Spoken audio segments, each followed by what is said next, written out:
नमस्कार, मैं हूं रवीश कुमार। चलिए बिना समय गंवाए डालते हैं नजर देश दुनिया की बड़ी खबरों पर उससे पहले आप मुझे जरूर बताएं कि क्या आपके इलाके में आज की कोई ऐसी छोटी लेकिन सच्ची खबर है जो देश को जाननी चाहिए। साथ ही चैनल पर नए हैं तो चैनल को सब्सक्राइब कर लें और वीडियो को लाइक और शेयर जरूर करें।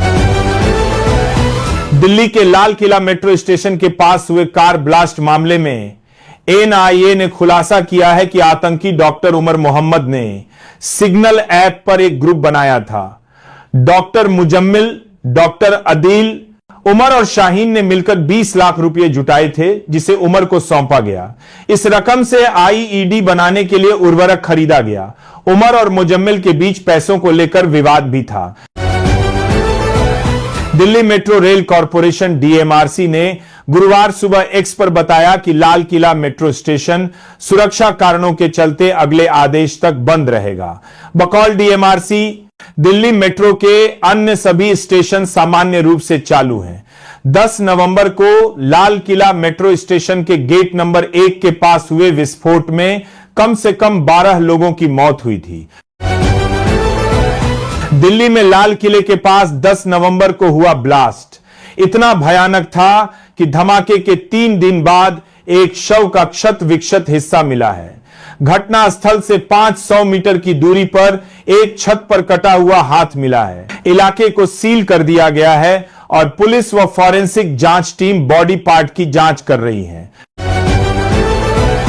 दिल्ली के लाल किले के पास कार ब्लास्ट के बाद अब तक जम्मू कश्मीर पुलिस ने जमात-ए इस्लामी के 500 ठिकानों पर रेड मारी है और 600 लोगों को हिरासत में लिया है। अधिकारियों ने पीटीआई को बताया कि कश्मीर घाटी के 10 जिलों श्रीनगर, गांदरबल, बड़गाम, बारामूला, बांदीपोरा, कुपवाड़ा, अनंतनाग, कुलगाम, पुलवामा और शोपियां में कई स्थानों पर छापेमारी की गई। फरीदाबाद पुलिस ने दिल्ली धमाके से जुड़ी ब्रेजा कार को अल फलाह यूनिवर्सिटी के परिसर से बरामद किया है। कार की विंडशील्ड पर लाल रंग का डॉक्टर वाला स्टिकर लगा दिख रहा है। पुलिस को शक है कि इस कार का इस्तेमाल विस्फोटकों की सप्लाई में हुआ था। दरअसल लाल किले के पास I-20 कार में धमाका हुआ था। दिल्ली में धमाके के बाद अल फलाह यूनिवर्सिटी की आधिकारिक वेबसाइट को बंद कर दिया गया है। गौरतलब है कि इससे पहले National Assessment and Accreditation Council NAAC ने यूनिवर्सिटी को अपनी वेबसाइट पर गलत मान्यता मिलने का दावा करने के लिए कारण बताओ नोटिस जारी किया था। यह यूनिवर्सिटी दिल्ली विस्फोट मामले की जांच के घेरे में है। National Assessment and Accreditation council नास के मुताबिक अल फलाह विश्वविद्यालय फरीदाबाद न तो मान्यता प्राप्त है और न ही उसने मान्यता के लिए आवेदन किया है। नाच ने विश्वविद्यालय को वेबसाइट पर झूठी मान्यता दिखाने के लिए कारण बताओ नोटिस जारी किया है। दिल्ली ब्लास्ट का मास्टरमाइंड उमर नबी, उसके गिरफ्तार साथी डॉक्टर्स इस विश्वविद्यालय से जुड़े थे। राजस्थान के रेगिस्तान से लेकर गुजरात के कच्छ तक भारतीय सेना के तीनों अंगों का युद्धाभ्यास त्रिशूल बुधवार को भी जारी रहा। हवा खाते जमीन, आसमान एवं समुद्र के साथ ही साइबर क्षेत्र में तालमेल बिताते हुए दुश्मन को काबू में करने की तैयारियों का परीक्षण किया जा रहा है। युद्धाभ्यास का गुरुवार को समापन हुआ। अमेरिका ने दिल्ली के लाल किले के पास हुए घातक विस्फोट को लेकर भारतीय विदेश मंत्री एस जयशंकर से बात की है। अमेरिका के विदेश मंत्री मार्को रूबियो ने कहा कि अमेरिका ने मदद की पेशकश की है लेकिन भारत इस जांच को खुद से करने में बहुत सक्षम है और उसे मदद की जरूरत नहीं है। एक बार फिर पाकिस्तान की नापाक हरकतों का खुलासा होने के बाद अफगानिस्तान ने इस जिहादी मुल्क को बहुत बड़ा झटका दिया है जिसने मुनीर शहबाज के भी होश उड़ा दिए हैं। दरअसल अफगानिस्तान की तालिबान सरकार ने पाकिस्तान के साथ व्यापार और ट्रांजिट रोकने का ऐलान किया है। यानी कि अब पाकिस्तान के सामान पर एक तरह से अफगान ने रोक लगाने का काम किया है। पाकिस्तान ने कहा कि सिंधु जल संधि के तहत तटस्थ विशेषज्ञ कार्यवाही अगले सप्ताह वियना में होगी। भारत ने 22 अप्रैल को 26 लोगों की हत्या के बाद संधि निलंबित की थी। पाकिस्तान ने 19 सितंबर को पंचाट कार्यवाही शुरू की। विदेश कार्यालय के अनुसार तटस्थ विशेषज्ञ कार्यवाही भारत के अनुरोध पर शुरू हुई थी, जो 17 से 21 नवंबर तक वियना में होगी। भारत ने किनारा किया है, पर पाकिस्तान भाग ले रहा है। बांग्लादेश की पूर्व प्रधानमंत्री शेख हसीना के लिए मुश्किलें लगातार बढ़ती जा रही हैं। भारत में शरण लिए बैठी शेख हसीना के खिलाफ अभियोजकों ने मृत्युदंड की मांग की है। जुलाई 2024 में बांग्लादेश में छात्रों ने व्यापक विरोध प्रदर्शन किए थे। इन प्रदर्शनों के दौरान शेख हसीना सरकार द्वारा की गई कठोर कार्रवाई में सैकड़ों लोगों की जानें गईं। इसी मामले में अंतर्राष्ट्रीय अपराध न्यायाधिकरण आईसीटी 17 नवंबर को अपना ऐतिहासिक फैसला सुनाने जा रहा है। छात्र विद्रोह की आग में शेख हसीना को प्रधानमंत्री पद से इस्तीफा देना पड़ा और वे भारत में शरण लेने के लिए मजबूर हुई। उनके बाद नोबेल पुरस्कार विजेता मोहम्मद यूनुस के नेतृत्व में अंतरिम सरकार का गठन हुआ। पाकिस्तान की नेशनल असेंबली ने भारी विरोध के बीच 27वां संवैधानिक संशोधन पारित कर दिया है, जिसके तहत सेना प्रमुख आसिम मुनीर को परमाणु हथियारों के इस्तेमाल का निर्णय लेने का अधिकार मिल गया है। इस विवादास्पद विधेयक के अनुसार सेना प्रमुख अब संपूर्ण रक्षा बलों के प्रमुख होंगे और नौसेना व वायुसेना की कमान भी संभालेंगे, जबकि राष्ट्रपति प्रधानमंत्री की सिफारिश पर सेना प्रमुख की नियुक्ति करेंगे। विपक्षी दलों ने इस संशोधन का कड़ा विरोध करते हुए कहा है कि सैन्य शक्तियों के इस केंद्रीकरण से देश में लोकतंत्र खतरे में पड़ जाएगा और संवैधानिक संतुलन बिगड़ जाएगा। बिहार विधानसभा चुनाव की मतगणना से पहले पटना में जेडीयू मुख्यालय के बाहर मुख्यमंत्री नीतीश कुमार की तस्वीर वाला टाइगर अभी जिंदा है। पोस्टर लगाया गया है। पोस्टर में नीतीश कुमार को दलित, महादलित, पिछड़ा, अति पिछड़ा, सवर्ण और अल्पसंख्यक समुदाय का संरक्षक बताया गया है। अधिकतर एग्जिट पोल्स में एनडीए की जीत का अनुमान जताया गया है। अमेरिकी राष्ट्रपति डोनाल्ड ट्रंप ने बुधवार को अमेरिकी सरकार के इतिहास के सबसे लंबे शटडाउन को खत्म करने वाले बिल पर साइन किया। बिल को अमेरिकी संसद ने 222 से 209 के बहुमत से पास किया था, जो 43 दिनों के शटडाउन के बाद सरकारी एजेंसियों को फंड की बहाली करेगा। गौरतलब है, सीनेट ने सोमवार को विधेयक को मंजूरी दी थी।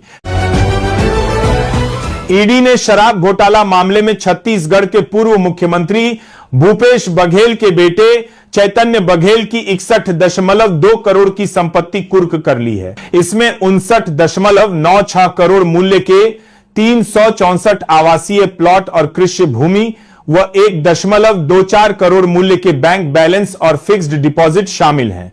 मामले में चैतन्य 18 जुलाई को गिरफ्तार हुए थे।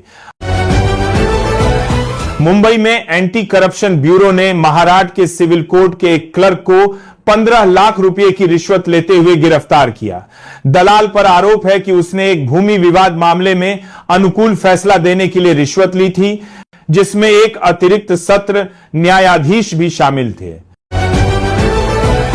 आगरा यूपी की एक अदालत ने बीजेपी सांसद एक्ट्रेस कंगना रनौत के खिलाफ किसानों के अपमान के एक मामले में दायर रिवीजन याचिका स्वीकार कर ली है। याचिकाकर्ता अधिवक्ता रमाशंकर शर्मा ने कंगना पर अगस्त 2024 के एक इंटरव्यू में किसानों को आतंकी दंगाई बताकर उनका अपमान करने का आरोप लगाते हुए राजद्रोह के आरोपों के तहत मुकदमा चलाने की मांग की है। आरबीआई के निर्देश के बाद देश के सभी मान्यता प्राप्त बैंकों ने अपनी वेबसाइट का पता एक जैसा कर दिया है। अब बैंकों का URL .bank.in के साथ खत्म होगा। आरबीआई ने यह फैसला डिजिटल फ्रॉड्स को रोकने के लिए लिया। बकौल रिपोर्ट, अप्रैल 2024 से जनवरी 2025 के बीच ग्राहकों के साथ करोड़ों का फ्रॉड नकली वेबसाइट के कारण हुआ था। अलीगढ़ यूपी में एक सरकारी स्कूल के शिक्षक शमसुल हसन ने सुबह की प्रार्थना सभा में राष्ट्रगान के बाद वंदे मातरम गाने पर कथित तौर पर आपत्ति जताई, जिसके बाद उनको निलंबित कर दिया गया है। बीएसए राकेश कुमार सिंह ने हसन को आधिकारिक निर्देशों का उल्लंघन करने और धार्मिक भावनाओं को ठेस पहुंचाने के आरोप में निलंबित किया है। पश्चिम बंगाल में एसआईआर के तहत हुए बैठक में यूआईडीआई ने इलेक्शन कमीशन को बताया है कि राज्य में करीब 34 लाख आधार कार्ड धारक मृत पाए गए हैं। यह आंकड़ा 2009 में आधार की शुरुआत के बाद से अब तक का है। वहीं लगभग 13 लाख लोगों के पास कभी आधार कार्ड नहीं था, लेकिन उनकी मौत हो चुकी है। बंगाल में मतदाता सूची के विशेष गहन पुनरीक्षण की प्रक्रिया के तहत बुधवार शाम 4 बजे तक 6.98 करोड़ गणना प्रपत्रों के वितरण का काम पूरा हो चुका है। राज्य के मुख्य चुनाव अधिकारी सीईओ के कार्यालय से इसकी जानकारी दी गई है। 2025 की मतदाता सूची के अनुसार बंगाल में मतदाताओं की कुल संख्या 7.6 करोड़ है। गुजरात के अमरेली में गोहत्या के एक मामले में 3 लोगों को उम्र कैद की सजा सुनाई गई है। साथ ही 18 लाख रुपए का जुर्माना भी लगाया गया है। अदालत ने इसे राज्य का पहला ऐसा मामला बताया है। 2023 में पुलिस ने छापामारी कर गोमांस और गोकशी के उपकरण बरामद किए थे, जिसके बाद आरोपियों को गिरफ्तार किया गया था। गुजरात सरकार ने इस फैसले को ऐतिहासिक बताया है। उत्तर प्रदेश सरकार द्वारा जारी आदेशानुसार यूपी कारखाना संशोधन अधिनियम के तहत नाइट शिफ्ट में काम करने वाली महिलाओं को दोगुना वेतन दिया जाएगा। इसके अलावा महिला कर्मियों की सुरक्षा के लिए सीसीटीवी कैमरे, सुरक्षा गार्ड, आने जाने के लिए परिवहन आदि की सुविधा की जिम्मेदारी कंपनी की होगी। नाइट शिफ्ट के लिए महिलाओं की सहमति जरूरी होगी। मध्य प्रदेश की कृषि उपज मंडियों में प्याज के दाम में भारी गिरावट आई है। रतलाम, मंदसौर और नीमच की मंडियों में किसानों की प्याज 2 से 6 प्रति किलोग्राम में खरीदी जा रही है। प्याज व्यापारियों के मुताबिक इस साल प्याज का उत्पादन अधिक मात्रा में हुआ है और पुराने स्टॉक की कीमत काफी गिर गई है। किसानों को बड़ी सौगात। मध्य प्रदेश के 1.33 लाख किसानों के खाते में राज्य के मुख्यमंत्री डॉक्टर मोहन यादव ने भावांतर योजना के अंतर्गत 233 करोड़ रुपया भेजा है। सोयाबीन किसानों को यह बड़ी सौगात मिली है। हरियाणा शिक्षा निदेशालय ने प्रदूषण के चलते प्रदेश में 5वीं कक्षा तक के सभी सरकारी व निजी स्कूलों में फिजिकल क्लास बंद करने का आदेश दिया है। निदेशालय ने सभी जिला उपायुक्तों को पत्र जारी कर कहा है कि बच्चों की सेहत का ध्यान रखते हुए ऑनलाइन या फिर हाइब्रिड मोड में कक्षाएं चलाई जाएं। केंद्र सरकार ने सभी राज्यों और केंद्र शासित प्रदेशों को परामर्श जारी कर वायु प्रदूषण से संबंधित बीमारियों से निपटने के लिए राष्ट्रीय जलवायु परिवर्तन एवं मानव स्वास्थ्य कार्यक्रम NPCCHH के तहत सरकारी स्वास्थ्य केंद्रों और मेडिकल कॉलेजों में चेस्ट क्लिनिक का संचालन सुनिश्चित करने को कहा है। टेक दिग्गज माइक्रोसॉफ्ट ने अमेरिका के विस्कॉन्सिन और अटलांटा में बने अपने डेटा सेंटर्स को एक high speed fibre optic network से जोड़ दिया है। करीब 700 मील लगभग 1100 किलोमीटर दूर स्थित ये दोनों केंद्र अब एक साथ काम करेंगे, जिससे एक ऐसा नेटवर्क तैयार हुआ है जिसे माइक्रोसॉफ्ट ने दुनिया की पहली planet scale I super factory बताया है। भारत ने भूटान की 13वीं पंचवर्षीय योजना के लिए अपना पूर्ण समर्थन व्यक्त किया है। प्रधानमंत्री नरेंद्र मोदी ने पूर्व नरेश जिग्मे सिंघे वांगचुक से मुलाकात की और ऊर्जा, व्यापार और प्रौद्योगिकी जैसे क्षेत्रों में द्विपक्षीय सहयोग पर चर्चा की। उन्होंने कालचक्र दीक्षा समारोह में भी भाग लिया, जो बौद्ध समुदाय के लिए महत्वपूर्ण है। विदेश मंत्रालय ने आर्थिक प्रोत्साहन कार्यक्रम के लिए भारत के समर्थन की पुष्टि की। अफ्रीकी देश बोत्सवाना ने भारत को 8 चीतों का तोहफा सौंपा है। ये चीते राष्ट्रपति द्रौपदी मुर्मू की मौजूदगी में भारत को सौंपे गए हैं। राष्ट्रपति मुर्मू ने तोहफे को लेकर कहा, ये चीते वन्यजीव संरक्षण के प्रति बोत्सवाना की प्रतिबद्धता को दर्शाते हैं। ये भारत के कूनो नेशनल पार्क मध्य प्रदेश में अपनी प्रजाति को पुनर्स्थापित करेंगे।